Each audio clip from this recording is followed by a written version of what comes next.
Before we start tonight, I need you to picture something. You are outside. It is dark.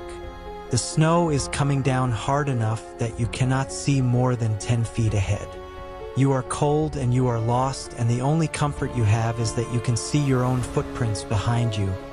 Proof of where you came from. Proof that you are real and moving and alive. Now imagine you look down and those prints are gone. Not filled in by snow. Gone. And something else is standing where they used to be. That is where tonight's story begins. The last thing I saw before the snow closed in completely was my own footprint filling up behind me. Not slowly. Not the way powder drifts and settles over time. One moment the print was there. A clean boot impression in 8 inches of fresh snow. The next moment it was gone. Smooth surface. Like I had never stepped there at all. I stopped walking and stared at it, at the place where it had been. Then I looked at the one behind that. Gone too. And the one behind that. The trail of prints I had made over the last 20 minutes was disappearing in sequence, moving backward from where I had come, each one vanishing the moment I focused on the space ahead of it. I am a rational person. I have spent enough time outdoors to know that wind and drifting snow can do strange things to a surface. I told myself that is what this was. Drifting. Trick of the light. Bad visibility making me see wrong. But there was no wind. The air was completely still. The snow was falling straight down, heavy and silent, and there was nothing moving in any direction except the prints, disappearing, one by one, in a perfect line leading back into the trees I had come through. Something was coming toward me, and it was covering its path as it moved. I need to tell you about the trail so you understand how serious my situation already was before any of this started.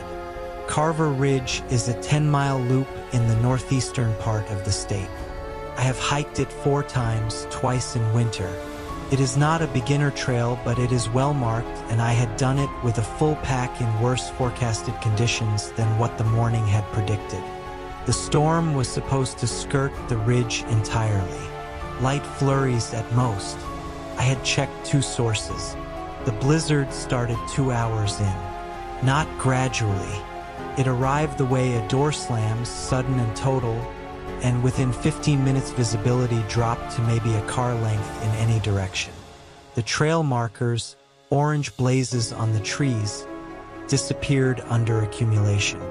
My GPS showed my position, but the topographic detail was useless in a whiteout because I could not match what I was seeing to what the screen was telling me. I had turned around to retrace my steps. That is the correct decision in those conditions. Follow your own prints back to the trailhead. Simple, reliable. Every outdoor guide says the same thing. Your footprints are your lifeline. So when they started vanishing, I did not have a backup plan. I had a phone with 40% battery, a headlamp, a Mylar emergency blanket, a half-empty water bottle, and 1 granola bar. The temperature was dropping. I could feel it through my jacket in a way that meant we had moved past uncomfortable into something with real consequences. And behind me in the trees, in the place where my last visible footprint had been 30 seconds ago, something shifted. A shape between 2 spruce trunks, there and then not there. I told myself it was a deer. I kept walking, faster now. The thing about being followed in a forest is that the trees tell you. Not in any mystical way, just physics. Something moving through dense spruce at a distance will disturb the lower branches. Snow falls from them in small curtains. I had seen it a dozen times before, usually deer. Once a black bear moving away from me faster than I was moving from it. The snow was falling from the branches to my left in a line, keeping pace with me, maybe 40 feet in. I stopped. The branch falls stopped too. I walked faster. They resumed, keeping exact distance, Same spacing, never getting closer and never falling back. Whatever it was not chasing me. It was simply staying with me, matching my pace perfectly regardless of what that pace was. I tried something. I stopped dead and stood completely still for 2 full minutes. Nothing moved. No branches. No sound. Just the snow coming down and my own breathing loud in my ears. I took 3 fast steps forward. Something moved hard to my left. A deep displacement of a low spruce branch, and a wash of snow came off it in a sheet. Whatever caused that was not small. The branch was 6 feet off the ground and it bent downward. That means upward pressure on the underside. That means something tall enough to brush it from beneath while walking. I ran. I am not ashamed to say it. I ran. When I stopped because I could not breathe, I turned on my headlamp and pointed it into the trees. The beam caught something at the edge of its reach, a shape standing still between the trunks. I could not resolve it into anything I recognized. Too tall. Proportions that did not settle right no matter how long I stared. And in the snow beneath it, exactly where its feet should have been, the surface was perfectly smooth. No prints. Not a single one. I have a rule I made for myself years ago after a bad situation on a solo kayak trip. When fear tells you to freeze, you move. When it tells you to be quiet, you make noise. The instinct to go small and still is the instinct that gets you killed. So I screamed, long and loud, into the trees directly at the shape. It did not move. I screamed again. I waved my arms. I hit my trekking poles together hard. A sharp metal crack that split the silence like a gunshot. Took 1 step toward me.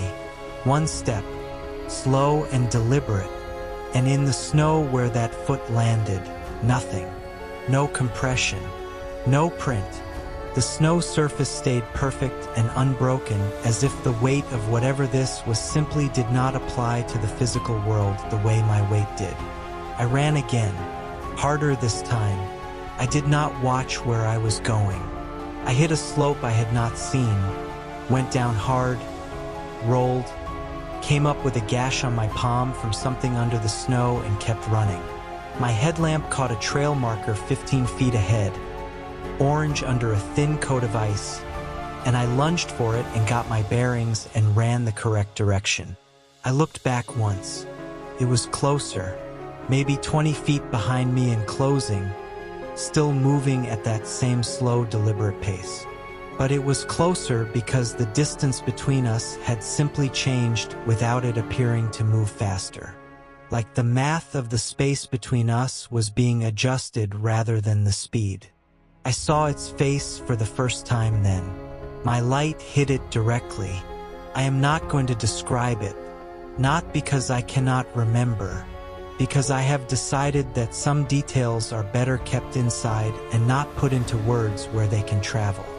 I ran until I hit the trailhead. I ran until I reached my car. I got in and I drove. I reported it the next day. Not to the police. I was not sure what I would say to the police. I reported it to the ranger station, told them I had seen something large and unidentified on the Carver Ridge Trail during the blizzard. The ranger on duty listened without expression and typed something into her computer. She asked me what section of the trail I had been on when I first noticed it. I told her, the northeast stretch, just past the Second Creek crossing.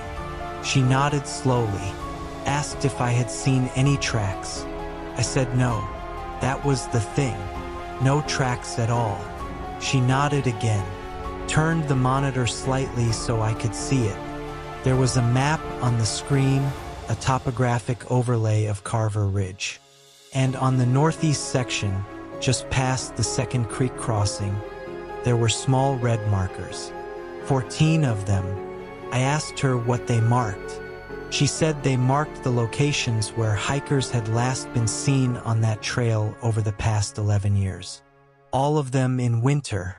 all of them in low visibility conditions, all of them solo. She asked if anyone knew I had gone out yesterday. I said no. She looked at me for a long moment and then she said something I have not been able to stop thinking about since. She said the lucky ones always come back confused about how much time passed. She said I had come in reporting a one-day hike. She asked if I was certain it had only been one day. I looked at my phone. I had not checked the date since I got in the car. I had just driven straight to the station. The date on my phone was 4 days after I had parked at the trailhead. I sat in that ranger station for a long time after that. Long enough to watch the snow start again outside the window. Long enough to see something at the tree line across the road, standing between two spruce trees, perfectly still. It had not stayed on the mountain. It had followed me home. You've been listening to the 3 a.m. Scary Stories podcast. If you want more eerie, unsettling, and unforgettable stories like this, consider subscribing so you don't miss the next one. Until next time, keep your doors locked, keep your eyes open, and try not to wake up at 3 a.m.